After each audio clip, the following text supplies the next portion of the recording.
बिस्मिल्लाहिर्रहमानिर्रहीम। अगर आपका मोबाइल फुल शॉट है और ऑन नहीं हो रहा तो आप उसे सिर्फ 5 मिनट में यकीनी तौर पर 100% कैसे ठीक कर सकते हैं और सही कर सकते हैं, इस वीडियो में मैं आपको यही बताऊंगा। इस काम के लिए हमने एक सॉल्यूशन कीवर्ड रखा है और वो है DMBDS। ये वो लफ्ज़ है जो 5 मिनट में आपके मोबाइल को डेड से दोबारा रियलाइव कर सकता है, जिंदा कर सकता है और आपकी प्रॉब्लम फुल शॉट प्रॉब्लम को 5 मिनट में ख़त्म कर सकता है। ये जो लफ्ज़ है DMBDS, ये 5 लेटर से 5 हरूफ से मिलकर बना है, जिसमें है आपके पास D, उसके बाद है M, फिर उसके बाद है B, फिर उसके बाद D और उसके बाद है S। ये 5 लेटर्स हैं। इन 5 लेटर्स में हर लेटर का अपना एक मतलब है। तो जो सबसे पहला लेटर है वो है DC पावर सप्लाई के लिए D। तो जो सबसे पहला लेटर है वो D है और वो रिप्रेजेंट करता है DC पावर सप्लाई को। और उसके बाद है M, वो रिप्रेजेंट करता है मल्टीमीटर को। और उसके बाद है B, वो रिप्रेजेंट करता है बोर्नियो स्कीमेटिक टूल को। और उसके बाद है D, और यहाँ पर दोबारा जो D आया है इससे मुराद है डायोड। और उसके बाद है आपके पास S, और वो लेटर जो है वो रिप्रेजेंट करता है शॉर्ट किलिंग को। तो ये टोटल 5 लेटर्स हैं और ये 5 लेटर्स असल में 5 स्टेटेज को यहाँ रिप्रेजेंट कर रहे हैं। ये वो 5 स्टेटेज हैं। अगर आपको मालूम हो तो 5 मिनट से भी बहुत पहले आप अपने मोबाइल के शॉर्ट किलिंग को फाइंड आउट करके रिपेयर कर सकते हो। तो उसके लिए सबसे पहला जो स्टेप है वो है DC पावर सप्लाई का। DC पावर सप्लाई से असल में सबसे पहले आप ये कंफर्म करते हो कि आपका मोबाइल वाकई में फुल शॉट है। अब ये कैसे कंफर्म होता है? तो DC पावर सप्लाई के इस्तेमाल पर मैंने बहुत सारी वीडियोस बनाकर रखी हुई हैं। अगर आप उन वीडियोस को देख लें तो आप कंफर्म कर सकते हैं, सही अंदाज में समझ सकते हैं कि DC पावर सप्लाई आपको कैसे बताती है कि आपका मोबाइल वाकई में फुल शॉट है। उसके बाद अब मजीद आगे बैटरी टर्मिनल पर मल्टीमीटर को इस्तेमाल करके आप मजीद कंफर्म कर सकते हैं कि आपके मोबाइल में जो VBAT की लाइन है वो फुल शॉट है। जब ये 2 टूल इस्तेमाल करके आप ये कंफर्म कर लें कि आपका मोबाइल वाकई में फुल शॉट है तो उसके बाद हम आ जाते हैं सॉल्यूशन की तरफ। और उसके बाद हमारे पास 3 लेटर्स हैं। सबसे पहला है B, उसके बाद है आपके पास D और उसके बाद है आपके पास S। तो जो B है यानी सॉल्यूशन का जो सबसे पहला लेटर है ये रिप्रेजेंट करता है बोर्नियो स्कीमेटिक टूल को। तो हम बोर्नियो स्कीमेटिक टूल में जाते हैं और VBAT की लाइन को यहाँ पर बिटमैप के जरिए खोल लेते हैं और साथ में हम 1-2 पेज और भी खोल लेते हैं, जैसे कंपोनेंट नेम का, या फिर हम एक और पेज खोल लेते हैं और वो होता है चार्जिंग डेटा का। यहाँ पर जाकर हम VBAT की लाइन को फाइंड आउट करते हैं, ट्रेस करते हैं, ट्रैक करते हैं कि हमारी VBAT की लाइन कहाँ से कहाँ जा रही है। अब ये क्यों ज़रूरी है? ये इसलिए ज़रूरी है क्योंकि आपको पता होगा कि अगर आपके मोबाइल में फुल शॉट की प्रॉब्लम आती है तो फुल शॉट की प्रॉब्लम का ताल्लुक सीधा और सीधा सिर्फ और सिर्फ VBAT लाइन से होता है। तो जब आपको ये पता है कि आपकी फुल शॉट की प्रॉब्लम का ताल्लुक सिर्फ और सिर्फ VBAT लाइन से है तो आपको VBAT लाइन ही अपने मॉडल में, अपने मोबाइल में फाइंड आउट करनी होगी कि वो कहाँ से कहाँ जा रही है। अब प्रॉब्लम यह है कि जो VBAT की लाइन है वो स्टार्ट तो बैटरी टर्मिनल से होती है, लेकिन कभी कभी कुछ मोबाइल्स में तो वो सीधा सिर्फ चार्जिंग IC पर जाती है, लेकिन बहुत सारे मोबाइल्स में सिर्फ वो चार्जिंग IC पर नहीं जाती बल्कि कभी कभी कुछ PA की ICs पर और उसके अलावा पावर IC वगैरह पर भी होती हुई चार्जिंग IC पर जाती है। अब कौन से मोबाइल में आपकी VBAT की लाइन कहाँ से कहाँ होती हुई, कौन कौन से कंपोनेंट को टच करती हुई, कौन कौन सी ICs को टच करती हुई चार्जिंग IC पे जा रही है, ये बात देखने के लिए बोर्नियो या कोई भी स्कीमेटिक टूल देखना बहुत ज़्यादा ज़रूरी होता है। तो अगर आपके पास बोर्नियो स्कीमेटिक टूल है तो बोर्नियो स्कीमेटिक टूल सबसे टॉप पर है और ये आपको सबसे ज़्यादा बेहतरीन अंदाज में बता देता है कि आपकी VBAT की लाइन कहाँ से कहाँ जा रही है। अब जब आपको बोर्नियो स्कीमेटिक टूल के जरिए से अपने मोबाइल में VBAT की लाइन का सारा ट्रैक पता चल गया और ये पता चल गया कि VBAT की जो लाइन है बैटरी टर्मिनल से स्टार्ट होकर कौन कौन से ट्रैक पे होती हुई, कौन कौन से कंपोनेंट को, डायोड को, कैपेसिटर्स को टच करती हुई, कौन सी ICs को टच करती हुई चार्जिंग IC पे जा रही है, तो अब आपने उस सारे ट्रैक पर सबसे पहले देखना है कि कोई डायोड तो नहीं लगा हुआ जो पैरेलल हो।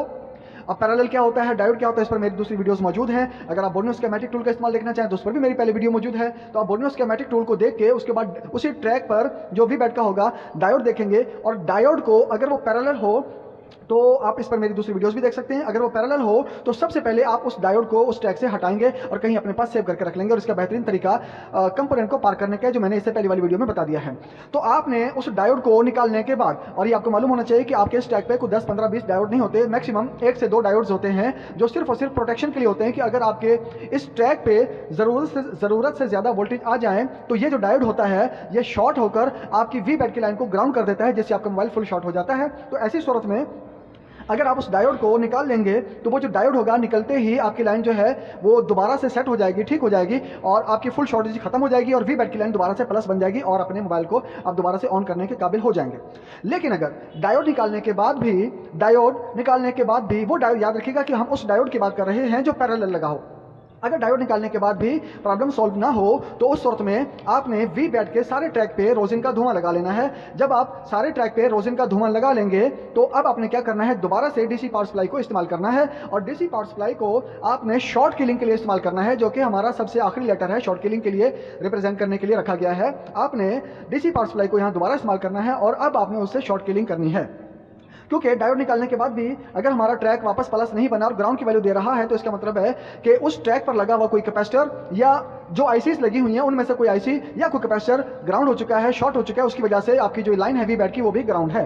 तो आपने क्या करना है, डीसी पावर सप्लाई को इस्तेमाल करना है। लेकिन याद रखिए कि यहाँ पर डीसी पावर सप्लाई से मुराद वो पावर सप्लाई है जो शॉर्ट किलिंग करती हो, या फिर आपके पास शॉर्ट किलर होना चाहिए। लेकिन मैं बात कर रहा हूँ उस डीसी पावर सप्लाई की जो आपको 5 एम्पेयर तक का करंट देती है, 5 एम्पेयर तक की पावर जो आपको दे सकती है। मैं उस डीसी पावर सप्लाई की बात कर रहा हूँ। मेरे पास है सुबह 3005 PM, इससे भी ये काम हो सकता है और हर उस पावर सप्लाई से हो सकता है जो 5 एम्पेयर तक की पावर रखती हो।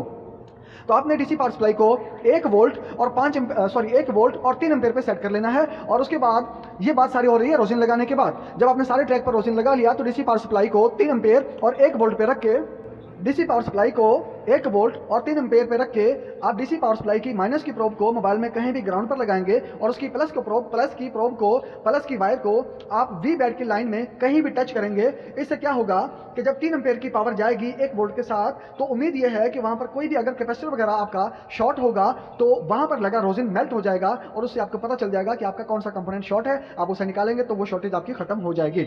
लेकिन अगर बिलफर्ज 1 वोल्ट 3 एम्पेयर से प्रॉब्लम सॉल्व ना हो तो आप 1 वोल्ट को मजीद बढ़ा दें और 2 वोल्ट 3 एम्पेयर हो जाएंगे और दोबारा यही प्रोसेस रिपीट करें। और अगर 2 वोल्ट 3 एम्पेयर से भी ना हो तो आप 1 वोल्ट मजीद बढ़ा दें। उम्मीद यह है कि इस प्रोसेस में ही आपकी शॉर्टेज की प्रॉब्लम खत्म हो जाएगी।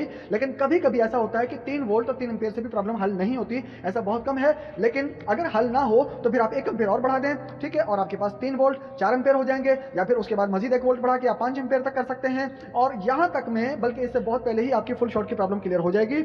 और अगर इसके बाद भी ना हो तो एक फाइनल स्टेप है और वो है आप मजीद सिर्फ और सिर्फ 1 वोल्ट को बढ़ा सकते हैं। याद रखिए कि आप वोल्टेज को मैक्सिमम 4 वोल्ट तक ले जा सकते हैं और एम्पेयर को मैक्सिमम 5 एम्पेयर तक ले जा सकते हैं। अव्वल तो इससे पहले ही बहुत पहले ही आपकी फुल शॉर्ट की प्रॉब्लम क्लियर हो जाएगी। लेकिन अगर उससे भी प्रॉब्लम क्लियर ना हो तो फिर आपको 4 वोल्ट और 5 एम्पेयर तक की पावर भी इस्तेमाल करने की इजाजत हो सकती है और इस पर आपकी प्रॉब्लम 100% सॉल्व हो जाएगी। तो ये 5 लेटर थे जिसमें आपकी सारी प्रॉब्लम का कंप्लीट 100% सॉल्यूशन मौजूद था। और वो लेटर्स हैं DM BDS, जो रिप्रेजेंट करते हैं डिजिटल पावर सप्लाई को, मल्टीमीटर को, बोर्नियो स्कीमेटिक टूल को, डायोड को और शॉर्ट किलिंग को। अगर आपको ये वीडियो अच्छी लगे तो आपने इसको जरूर लाइक करना है, शेयर करना है, चैनल को सब्सक्राइब कर लेना है, क्योंकि मैं इस चैनल पर मोबाइल रिपेयरिंग, स्मार्टफोन, कीपैड सबके लिए बेहतरीन बेसिक से एडवांस लेवल की हर तरह की ट्रेनिंग देता रहता हूँ। और मैं इस बात की भी गारंटी देता हूँ कि मैं अपनी वीडियोज़ में कुछ भी छुपाता नहीं हूँ। बहुत शुक्रिया।